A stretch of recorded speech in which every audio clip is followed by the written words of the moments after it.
Assalamualaikum. I am Ashik Ali from Qazafi Model High School. We have designed a hydraulic power dam, which is very necessary and necessity of the Pakistan today.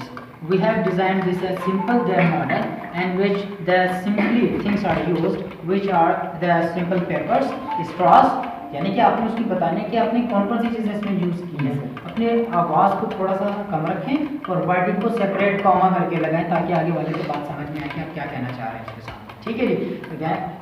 This is the dam and it has two main functions. First of all, it reserves the water, and second one is it produces the energy, and the energy is electricity. The electricity which is produced by the dam is hydroelectric power dam. इसको दूसरा नाम हम क्या कह सकते हैं? Hydroelectric power dam भी कह सकते हैं, क्योंकि इस डैम के जरिए हम क्या पैदा कर रहे हैं? एनर्जी पैदा कर रहे हैं। ठीक है। उसके बाद आपने बताना है कि डैम अगर हम डैम को अल्टरनेटिव फाइंड आउट करें, यस डेफिनेटली ये जो है डैम का